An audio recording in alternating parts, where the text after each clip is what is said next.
لوگوں کے اوپر تبصرہ کرنے سے کنٹرول میں لائیں۔ کچھ چیزیں ایسی، میں مختلف شہروں میں جاتا ہوں، جس شہر میں گئے وہاں لوگوں نے یہ کہا جناب یہاں جو مولانا ہے نا، بعض لوگ یہ باتیں بڑی چسکے لے کے سنتے ہیں، یہاں جو مولانا ہے نا وہ کچھ نہیں کرتے، آپ بڑے اچھے ہیں، یہاں جو پیر صاحب ہیں وہ بڑے گڑبڑ ہیں، آپ بڑے اچھے ہیں۔ تو میں ان سے کہتا ہوں کہ میں اس لیے اچھا ہوں کہ میں تھوڑی دیر کے لیے آیا ہوں، میں نے چلے جانا ہے۔ اور دوسری بات یہ کہ مجھے آپ جتنا مرضی اچھا کہہ لیں، میں نے رخصت ہو جانا ہے 2-3 گھنٹوں کے بعد۔ یہاں جس آدمی کا آپ شکوہ کر رہے ہیں نا، آپ اس کو جنازے کے لیے خبر کریں نہ کریں، اسے پتہ چل گیا نا محلے میں جنازہ ہو گیا، تو اسے کوئی کام بھی ہوا تو اس نے کہنا یار نہیں محلے میں فوتگی ہوگی، میں نے جنازہ پڑھانا ہے، اس نے جانا نہیں۔ تو کمزوریاں تو سب جگہ ہوتی ہیں، لیکن ان کمزوریوں کی وجہ سے آپس میں بغض پیدا کر لیا جائے گا۔ اور پھر کمال بات ہے نا کہ اپنی ساری کمزوریوں سمیت اپنے آپ سے پیار ہے، اپنے آپ سے محبت ہے، دوسرے کی ایک کا پتہ چل جاتا ہمیں گھن آنے لگ جاتی۔ تو حضور نے خطبہ حجت الوداع کے موقع پر یہ بات ارشاد فرمائی۔ دوسرا حضور نے فرمایا لوگوں یاد رکھنا، یہ خطبہ حجت الوداع میں نبی پاک نے فرمایا، یہ حضور خطبہ دے رہے ہیں، اور اس وقت دے رہے ہیں جب حضور صحابہ کو بتا چکے ہیں کہ یہ آخری ملاقات ہے۔ جو دور دراز سے آئے ہیں ان کو بتایا ہے کہ یہ میری تمہاری جو مجلس ہے، جو محفل ہے، جو تم سے بات ہو رہی ہے، یہ آخری ہے۔ محبوب فرمانے لگے لوگوں یاد رکھنا قیامت قائم ہوگی۔ ان جملوں کا حسن ملاحظہ کر لیں۔ فرمایا قیامت قائم ہوگی، تم اپنے رب سے ملاقات کرو گے، اور فرمایا تمہارا رب تم سے تمہارے اعمال کے بارے میں پوچھے گا۔ یہ خطبہ حجت الوداع میں کریم نے فرمایا۔ صبح تم اٹھے، کیا عمل کیا، اللہ پوچھے گا۔ کسی سے ملاقات ہوئی، طرز کیا تھی، سوچ کیا تھی، اللہ پوچھے گا۔ لین دین میں کیا معاملات تھے، تمہارے اعمال کے، اللہ سے ملاقات ہوگی، وہ کھڑا کر کے پوچھے گا۔ اور حدیث میں کئی جگہ پہ حضور نے فرمایا وہ تم سے سوال کرے گا، تمہیں جواب دینا ہے۔ میرے عزیز بھائیوں، تیار رہنا چاہیے، تیار۔ ہم نا منت کرتے ہیں آخری دن ہونا، تنخواہ دار لوگ کہتے ہیں یار یہ آخری ایام چل رہے ہیں، کوئی خرچہ نہ بتاؤ، اس لیے کہ حساب کے متھے لگنا ہے۔ آخری دنوں میں، بجٹ کے دنوں میں لوگ پریشان ہوتے ہیں کہ حساب دینا ہے۔ جب رب سے ملاقات کریں گے اور وہ حساب مانگے گا، کتنا مشکل کام ہے۔ اور ایک مقام پہ حضور نے فرمایا جس سے اللہ نے حساب مانگا وہ تو الجھ گیا، دعا کرو وہ حساب مانگے ہی نہ، بے حساب ہی بخشش فرما دے۔ نبی پاک صلی اللہ تعالیٰ علیہ وآلہ وسلم نے ارشاد فرمایا اسی خطبہ حجت الوداع میں، حضور فرمانے لگے سن لو، میں نے تم تک اللہ تعالیٰ کا پیغام پہنچا دیا ہے۔ اب جس شخص کے پاس امانت رکھی ہو اس پر لازم ہے کہ وہ امانت اس تک پہنچا دے جو اس کا مالک ہے۔ ہم بہت سارے لوگ ایسے ہوتے ہیں ہمارے پاس امانتیں ہوتی ہیں، کچھ بھی نہ ہو تو کچھ لوگوں کے راز کی امانت ہوتی ہے، کچھ بھی نہ ہو تو کچھ لوگوں کی باتیں ہم تک پہنچ جاتی ہیں، وہ راز ہوتا ہے، وہ امانت ہوتی ہے۔ مجلس کی گفتگو بھی امانت ہے، لیکن ہم امانتوں کا خیال نہیں کرتے، خیانت ہو جاتی ہے۔ بہت محتاط ہو کر اپنی زندگی میں امانتوں کا خیال کیا جائے۔ یا ایھا الذین آمنوا لا تخونوا اللہ والرسول وتخونوا اماناتکم وانتم تعلمون۔ اللہ فرماتے ہیں ایمان والو، نہ رب سے خیانت کرنا، نہ رب کے رسول سے خیانت کرنا، نہ آپس میں ایک دوسرے سے خیانت کرنا، جانتے بوجھتے ہوئے یہ کام نہ کرنا۔ وانتم تعلمون، جانتے ہو، تمہیں پتہ ہے۔ کبھی بھی بددیانتی کا مظاہرہ نہ کریں اپنی زندگی میں، کبھی بھی۔ اور یہ بھی یاد رکھ لیں، بچوں کو کیا پتا کہ ہمارا ابا حلال لا رہا ہے کہ حرام لا رہا ہے، آپ لا رہے ہیں نا، تو وہ تو بیچارے بھولے پن میں کھا رہے ہیں، تو حساب آپ نے دینا ہے۔ جنہ لی تو پاپ کمائے ہن کتھے نہیں ہو تیرے کر دے، بلا نا۔ بچوں کا تو یہ معاملہ ہے بھائی، اللہ ماشاءاللہ کہ وہ وقت پہ ہی، شادی کے 10-15 دن کے بعد ہی ان کو پیغام مل جاتا ہے کہ اگر ہمارا علیحدہ گھر ہو تو میں مرضی سے سجاؤں، تو میں مرضی سے سنواروں، تو میرا کوئی مطلب اپنا سلسلہ ہو، تو بڑے ٹائم پہ ساری باتیں شروع ہو جاتی ہیں، وہ تو معاملہ ہی بالکل اور ہے۔ تو بالکل کسی بھی امانت میں کبھی بھی خیانت کرنے کی کوشش نہ کریں۔ اور یاد رکھیں مال حرام جہاں آتا ہے وہاں بڑی تباہی آتی ہے، جہاں لوگ بددیانت ہو جاتے ہیں وہاں معاملات بڑے خراب ہو جاتے ہیں۔ اللہ تبارک و تعالیٰ دیانتداری کی توفیق عطا فرمائے۔ حضور نے خطبہ حجت الوداع کے موقع پر فرمایا میں نے آج جاہلیت کے سارے سود ختم کر دیے، نبی پاک میدان عرفات میں کھڑے ہو کے فرمانے لگے جس بندے نے بھی کسی سے پیسے لیے ہیں وہ اصل رقم دے گا، زائد نہیں دے گا۔ حضور کے بڑے قریبی تھے ایک، فرمایا انہوں نے بھی کچھ لوگوں سے پیسے لیے ہوئے، چونکہ وہ سب لوگ کرتے تھے، حرام ہی نہیں تھا۔ فرمایا میں ان کو بھی حکم دیتا ہوں کہ یہ اصل رقم وصول کریں گے، کسی سے ایک پائی بھی زیادہ وصول نہ کریں گے۔ نبی پاک صلی اللہ تعالیٰ علیہ وسلم نے خطبہ حجۃ الوداع میں ایک باریک بات حضور نے بھی، یہ آپ نے ضرور سمجھنی ہے، بالخصوص جو لوگ تھوڑا دین پر عمل کر رہے ہیں، جن کا لبادہ مذہبی ہو گیا، جنہیں لوگ حضرت صاحب، قاری صاحب، علامہ صاحب، مفتی صاحب، حاجی صاحب، بزرگوں کہہ کے بلاتے ہیں، وہ اس پر توجہ کریں۔ میرے نبی پاک صلی اللہ علیہ وسلم نے خطبہ حجۃ الوداع کے موقع پہ ارشاد فرمایا، لوگوں شیطان اب مایوس ہو گیا ہے، وہ تم سے بتوں کی پوجا نہیں کرا سکے گا، ہاں وہ تمہیں چھوٹے چھوٹے گناہوں میں مبتلا کرے گا، وہ تم سے چھوٹے چھوٹے عیب کرائے گا، تم سمجھو گے یہ تو غلطی کوئی نہیں، فرمایا اس سے بچ کے رہنا۔ اب وہ مایوس ہو گیا، بتوں کی پوجا نہیں کرا سکتا، تمہیں اپنی پوجا نہیں کرا سکتا، لیکن چھوٹی چھوٹی غلطیاں، ایک مقام پہ فرمایا نا چھوٹا گناہ ہونا تو مومن اسے پہاڑ سمجھتا ہے، اتنا بڑا ہو گیا، اور منافق کہتا ہے یہ تو کچھ بھی نہیں۔ تو اپنی زندگی کے اندر چھوٹی چھوٹی کوتاہیاں، حضرت سعدی فرمایا کرتے تھے سیلاب اچانک نہیں آتے، پہلے چھوٹا سا سوراخ ہوتا ہے دریا کے کنارے، اسے بند نہ کیا جائے پھر بڑا ہو جاتا ہے، پھر وہ ٹائم آتا ہے کہ بند ٹوٹ جاتا ہے، بستیاں ڈوب جاتی ہیں۔ پہلے چھوٹا گناہ انسان کرتا ہے، چھوٹا، پھر اس سے آگے بڑھتا جاتا ہے اور بڑی بڑی غلطیاں ہوتی ہیں۔ اللہ تبارک و تعالی ہمیں رائی کے دانے کے برابر بھی غلطی کرنے سے محفوظ فرمائے۔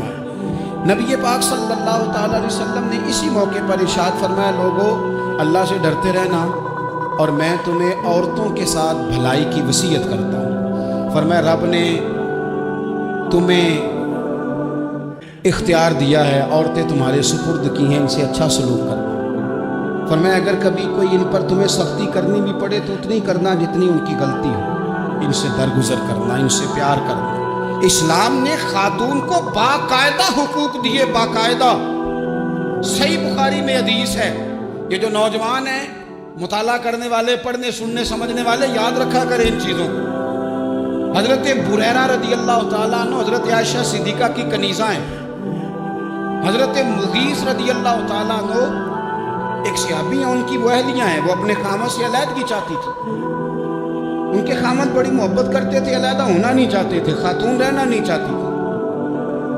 انہوں نے بڑی سفارشیں کرائیں کہ میرا خامد، میری بیوی مجھ سے صلح کر دی، حالانکہ وہ خاتون کنیز ہیں، خادمہ ہیں، بڑے قبیلے سے بظاہر تعلق نہیں۔ بالآخر انہوں نے گزارش کی، سیدہ عائشہ صدیقہ رضی اللہ تعالیٰ عنہ سے کہا کچھ اور ذرائع اختیار کیے۔ حضرت مغیث نے رضی اللہ تعالیٰ عنہ ان کے شوہر نے کہ نبی پاک علیہ السلام کی خدمت میں عرض کریں حضور میری سفارش کریں کہ یہ مجھ سے صلح کر لیں۔ تو نبی پاک علیہ السلام نے حضرت بریرہ رضی اللہ تعالیٰ عنہ جو کنیزہ ہیں، خادمہ ہیں، ان کو بلا کے کہا تمہارا خامد صلح کرنا چاہتا ہے۔ یہاں برادری کا بڑا کے کہتا ہے پتر میری بھی نہیں تو گال رکھنی، وہ میرے ککھاں دا بھی نہیں، تو وہ کیا کہہ رہے ہیں آپ؟ اللہ نے اسے حق دیا ہے، اور جسے حق اللہ دے اس کا رسول دے، اس سے کون ہوتا ہے کوئی حق چھیننے والا؟ نبی پاک صلی اللہ علیہ وسلم نے حضرت بریرہ سے کہا تمہارا خامد صلح کرنا چاہتا ہے اور وہ روتا ہے تمہارے لیے، اور اس نے بڑی سفارشیں کی ہیں، تم اس سے صلح کر لو۔ حضرت بریرہ رضی اللہ تعالیٰ عنہ عرض کرنے لگی یا رسول اللہ صلی اللہ علیہ وسلم آپ جو حکم کریں میں حاضر ہوں، ایک بات پوچھ سکتی ہوں؟ ایک گزارش کر لوں، ایک صرف حضور میرا بولیا چولیا معاف کری، ایک بات کر لوں؟ تو کہا کرو۔ عرض کی یا رسول اللہ یہ آپ کا حکم ہے یا مشورہ ہے؟ یہ محبوب کی بات ہے، محبوب کی۔ کوئی بزرگ کیوں جبر کرتا ہے کسی پہ؟ کوئی حضرت شیخ کیوں کہتے ہیں زبردستی عورت کو کہ تو جا؟ نبی پاک صلی اللہ علیہ وسلم نے فرمایا صلح کر لے۔ یا رسول اللہ ایک بات عرض کروں؟ کرو۔ حضور حکم ہے کہ مشورہ ہے؟ نبی پاک نے فرمایا نہیں مشورہ ہے، تم عاقلہ ہو، بالغہ ہو، اسلام تمہیں با اختیار کرتا ہے، چاہو تو رہو، چاہو تو خلا لے لو۔ عرض کرنے لگی حضور اگر مشورہ ہے تو پھر میں مغیث سے صلح نہیں کرنا چاہتی۔ میرے محبوب نے فرمایا تو جس حال میں راضی ہے میں بھی راضی ہوں۔ ٹھیک ہو گئی بات، ختم ہو گئی، حضور نے کوئی زور نہیں۔ اتنے اسلام حقوق دیتا ہے عورت کو، کسی کو اجازت نہیں کہ وہ جبر کرے، وہ ظلم کرے۔ میں آ گیا ہوں صلح نہیں کرنی میں، تو کیوں آیا ہے؟ تو نے وقت گزارنا ہے، جانے وہ خامد کس طرح کا ہو۔ تو نبی پاک صلی اللہ علیہ وسلم نے خطبہ حجۃ الوداع کے موقع پر فرمایا عورتوں کے ساتھ اچھا سلوک کرنا۔ اللہ تبارک و تعالی جو حج پڑھا جا رہا ہے اس کے صدقے پوری امت پر اپنا فضل فرمائے۔